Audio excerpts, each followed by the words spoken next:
So, Set 5 of the Digimon card game, Battle for Omega, has been released here in the States for a little while now.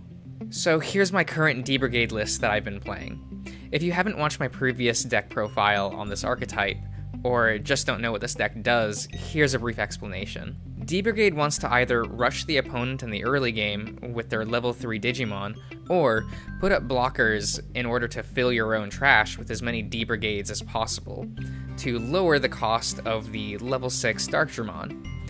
Due to how flexible the D-Brigade engine is, there are many possible variations you can build, but this is just what I've been playing recently. Firstly, the Digitama.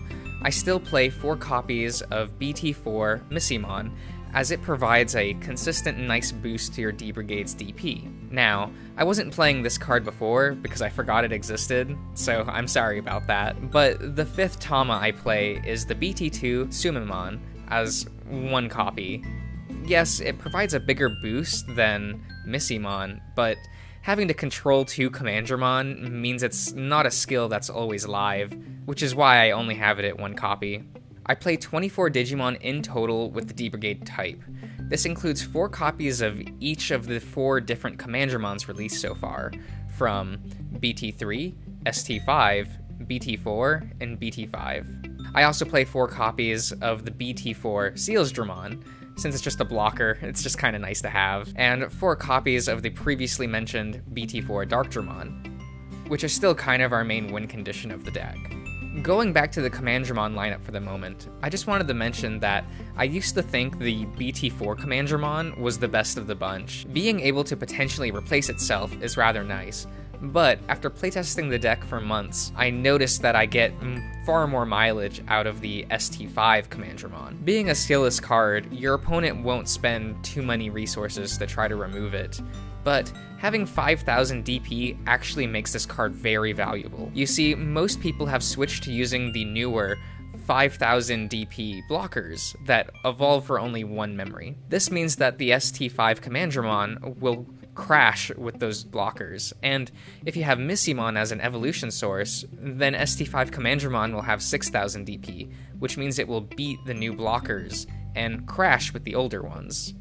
As for miscellaneous black Digimon that don't contribute towards an engine, I play 2 copies of the BT5 Mechanorimon, a blocker with the skill, when this Digimon deletes an opponent's Digimon by battle and survives, stand this Digimon. This will help against early rush strategies, as well as help you wall up if you have nothing else to do. It being only a 4 cost to hard play is also a huge plus. I still have a small purple engine in the deck, comprising of 4 copies of BT4 Labramon, for that on-play, draw and discard skill, and 3 copies of BT2 Chimeramon for that much-needed field removal. I'm no longer playing a tech copy of Beelzemon or Anubismon, as I find on-evolution effects to be very unreliable in this deck, so I try to keep those effects to a minimum. The Megazoo engine has been cut down significantly, as I no longer play Ragnalordmon, so cards like Brewerludramon lose a lot of purpose in the deck. I do still play 3 copies of BT2 Mugendramon. This card isn't as good as it used to be, but I can't bring myself to part with it.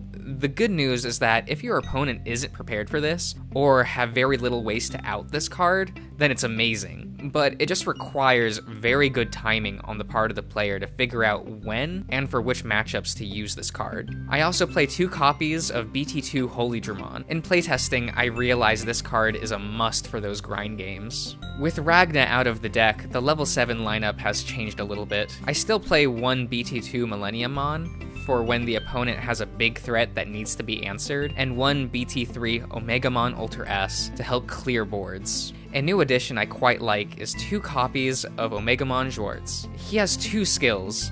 On evolution, trash the top 3 cards of your deck. Then, you may play up to 2 black or purple Digimon with a play cost of 8 or less from your trash without paying their memory cost. Great for filling your trash with more D-Brigades to gain memory off of Darkdramon's skill, and in order to just build your board. The other skill is, on attack, you may return 1 level 6 Digimon in this card's evolution source to your hand to delete one of your opponent's active Digimon with a play cost of 12 or less.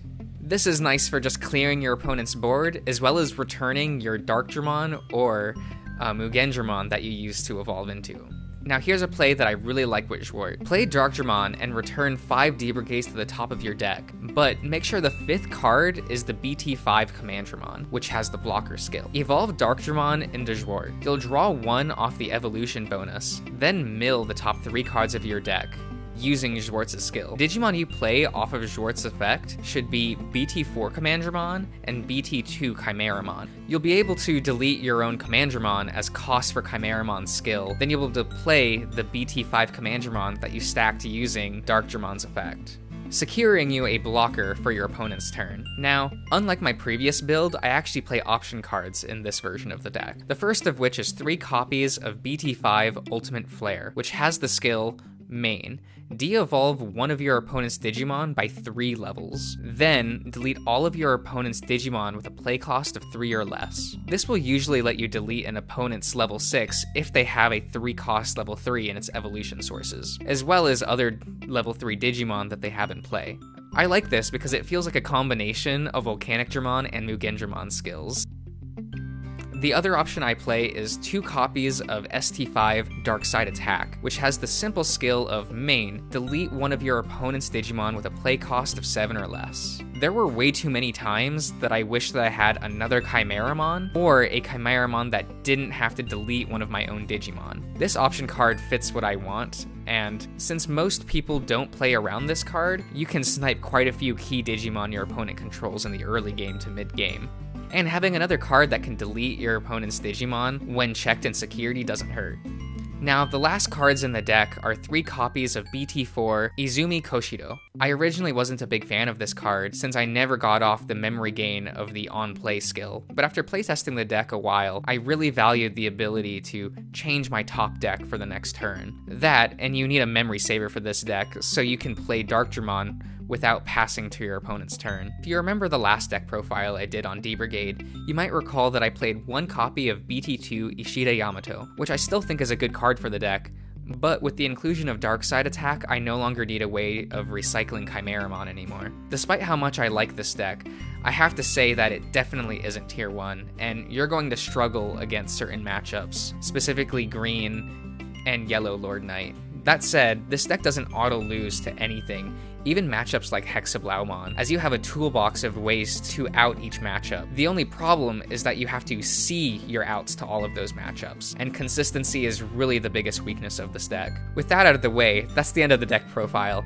I hope you're able to get something out of this, and I hope to see you around.